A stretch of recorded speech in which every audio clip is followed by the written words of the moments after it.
This will be a surprise to absolutely nobody who's watched this channel before, but I love completing dungeons and challenges in video games earlier than intended.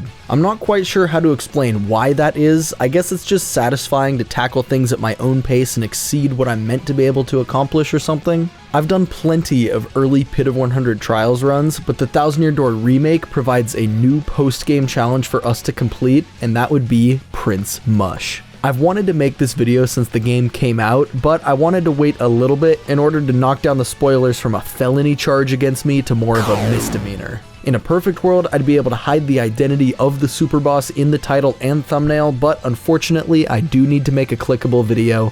Boo algorithm. So today, not only are we going to see just how early in the game's progression you can beat Prince Mush, but I also want to try a variety of strategies and restrictions to really have fun with and push the limits of what Mario can do. If you haven't actually fought Prince Mush yet in this game, let's just say that his stats and moveset are alarming. He's definitely stronger than the Shadow Queen, he's stronger than Bonetail, and honestly, I think he's even stronger than Wacka. But before we figure out how to tackle this beast, let's find out when in the story we're able to do it.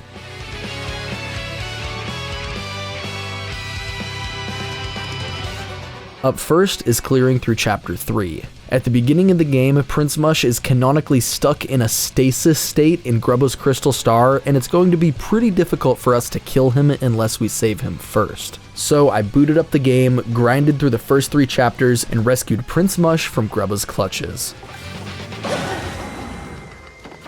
As I went along, I made sure to collect most of the useful badges for taking down this Goliath, but we'll address that stuff when we get to actually killing him. After defeating Grubba and sitting through the Peach and Bowser intermissions, the cast of the Glitz Pit bids Mario farewell and sends him on his way to seek the next Crystal Star. But instead of taking the star to the Thousand Year Door, we're going to head to the Trouble Center instead. The main requirement that needs to be fulfilled to challenge Prince Mush is actually to complete Jolene's Trouble, which is available immediately after clearing Chapter 3 before you even hold the star in front of the Thousand Year Door.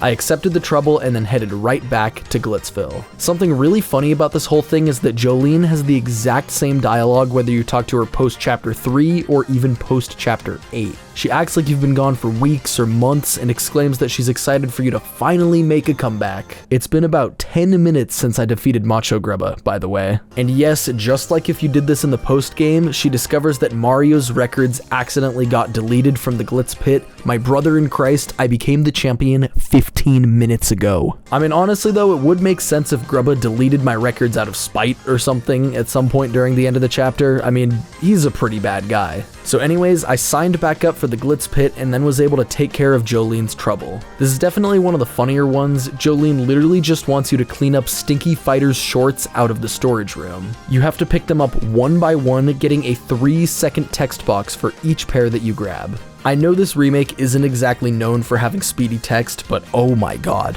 Afterwards, she sends you to an actual, literal hitman in order to take care of the stinky boxers, and then for doing all of that, you get 30 coins, which barely buys you anything in this economy. And now you're probably thinking, what exactly does this have to do with fighting Prince Mush? Well, after completing Jolene's trouble, she will eventually send you a follow-up email thanking you again for dealing with the stinky shorts, but more importantly, informing you that Prince Mush is planning a comeback. Now, I waited for over an hour after completing her trouble and never received her email, so I unfortunately had to continue progressing through the game. Right after holding up the star to the door and talking to Frankly, I received her follow-up email. It would have been cool if this could be triggered without ever even properly capping off Chapter 3, but for some reason the game just does not work that way. Next, we need one more email to show up before Prince Mush can actually be fought. The Super Mario Wiki claims that after some more time and completing another chapter, the player will receive another email, this time from Prince Mush. The Super Mario Wiki isn't known for being the most accurate source out there, so I continued to test for myself exactly when this email can show up. The wiki's statement is pretty vague because obviously if you were doing this trouble in the post game, you couldn't complete another chapter to get the email to send, so we'll have to sleuth out if it's just a simple time requirement or if we really do have to trigger or even beat Chapter 4. I waited around for another hour and the Prince Mush email never showed up, so I had to proceed through the game. I went ahead and began Chapter 4, which officially starts upon entering the pipe to Twilight Town and getting the title card for Chapter 4 for Pigs the Bell Tolls. I mashed through Mayor Dower hours useless ass dialogue, hoping to see an email from Mush pop up afterwards, but sadly it did not. I ended up having to clear all the way through chapter 4, and I even had to show the ruby star to the Thousand Year Door before the game finally gave me Prince Mush's email. So unless I just needed to wait several more hours than I already did or some other weird thing, it seems the earliest possible time you can challenge Prince Mush is post chapter 4 but pre chapter 5. And so let's go about taking on the strongest man in the world.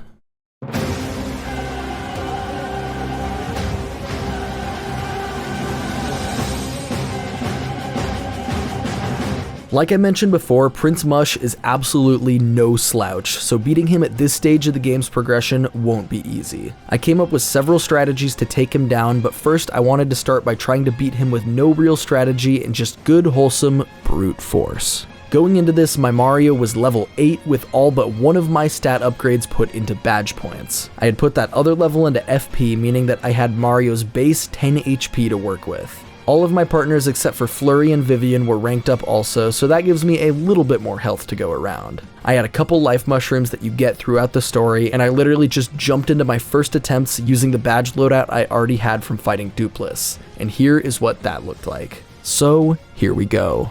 All I had by my side was a standard post-chapter 4 loadout and some knowledge of how the Prince Mush fight actually works. When he's above half health, he isn't too devastatingly strong. He has 6 attack, which is solid, but using Power Lift, you can consistently get +4 defense, which turns his attacks into more of a minor annoyance. Knocking him below half health, however, will send you into end times. He'll enter his fiery fighting spirit mode and become the strongest character in the Paper Mario canon. He deals over 100 damage with a spam rush attack, but since my health is so low, I'll instantly die if I fail to super guard even the first hit. This means that my game plan is to get him to as low of health as possible without triggering the second phase, and then I need to finish him off in a single turn after if I want to avoid fighting a literal god. Luckily, super guarding is super overpowered against Prince Mush. Super guarding any attacks of his will leave him vulnerable during your next turn, dropping his defense to 0. His attacks are pretty tricky to learn the timings for, but luckily after being several attempts deep, I was finally starting to get better at them. The only dangerous thing he can do during the first phase is charge up by +3, and then on his next turn he'll unleash that spam rush attack but with less ridiculous numbers. Still though, with my tiny bit of health, it has a high chance to eat my life shroom unless I hit the super guard. Finally, on my 4th attempt of the fight, I was able to super guard this charge attack while he had 47 health. I was fresh off of a power lift, so both of my characters had +4 attack while he had 0 defense. I laid down a multi-bonk and a power bounce and was able to barely defeat him before chapter 5 and only at level 8. Now, let's take a look at some actual strategies that could be used to beat him that don't bank on luck and happening to hit a super guard at exactly the right time. It honestly was super fun to beat him with a standard loadout, but actual preparation and strategy is also really enjoyable in this game. I did level up from the first fight with him and chose badge power, but I had already figured out my other strategies with level 8 Mario, so I just ignored those other 3 badge points. So the most obvious method available to use right now is of course good old peril strats. At this stage we have a copy of Mega Rush and Power Rush for both Mario and his partner, so by placing both of them at 1 HP we can gain 7 attack power on each character. This sounds like a lot, but all it really does is allow us to overcome his defense and deal regular damage to him. So we're still gonna have to super guard, but only one time and right at the beginning of the fight. So the plan is to knock Mario and Yoshi to 1 HP, save the game, and then attempt the fight over and over until we can super guard him and take out all of his health in a single turn. I used the Goomba Bros to set Mario and Yoshi to 1 health and then ran away from the fight, which is not only very convenient but also hilarious. Mario just defeated Prince Mush on the stage, the most prestigious fighter the arena has ever seen, only to immediately lose to a bunch of regular ass Goombas. And after doing that, I equipped my Mega Rush and Power Rush badges and started the fight. I used a power lift on the first turn since there was nothing else to do besides buff my attack, and then I just wasted Yoshi's turn. Prince Mush attacked me and I missed the super guard, but with my defense buffs, I actually didn't take any damage. So on the next turn, I burned Mario's turn and then decided to ground pound with Yoshi just because I was curious how much damage it would do. Well, as it turns out, with Power Lift, Mega Rush, and Power Rush, I was able to deal 30 damage even through his 6 defense, which is pretty nuts. After that, I hit the super guard and completely deleted the rest of his health with a ground pound and a jump from Mario. This was only my second attempt, and it only took 3 turns, so this is definitely a more efficient method than my first strategy. And after going for a balanced approach and an offensive approach, I felt it would only be right to go for a more defensive approach. And once again, the goal was to kill him before his second phase because it's just insta-death unless you super guard him. In order to accomplish this, I came up with a pretty unconventional build.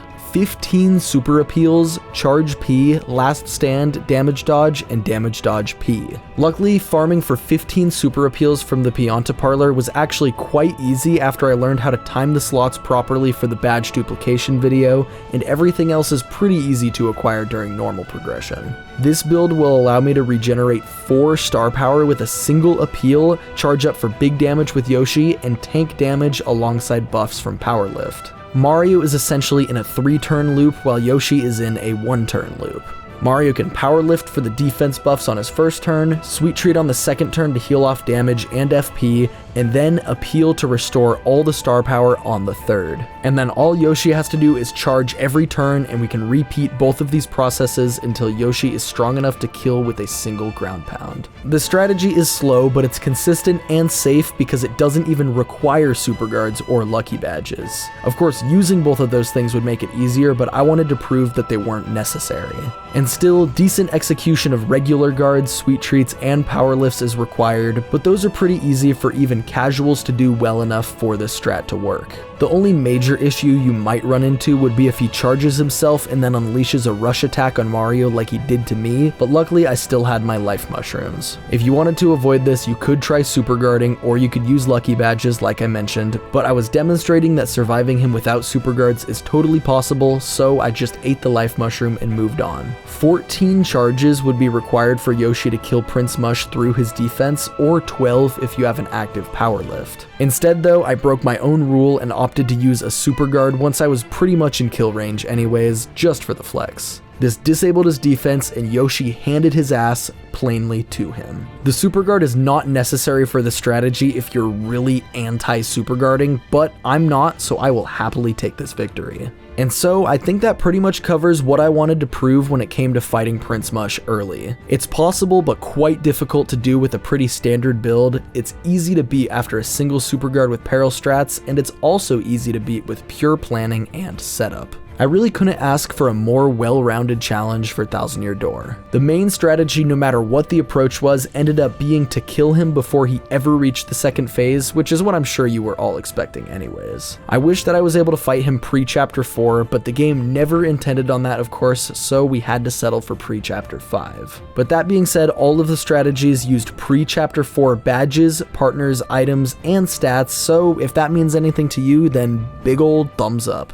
Now, that brings us to the end of the video. I hope you enjoyed this kind of bite-sized challenge. It was a nice change of pace compared to full game challenge runs. Thank you guys so much for watching, and a huge shout out to the Bringle member squadron as always for continuing to pledge their support to the channel. If you want to join them up here on the screen, as well as get early access to new videos and some behind the scenes content, then make sure to press the join button on my channel page. If you enjoy these videos and want them to be shared around with even more people, then go ahead and subscribe, like, and comment, because all of those interactions are exactly what tells the YouTube algorithm to spread content to other people. Anyways, that's all from me for today. Take care, guys.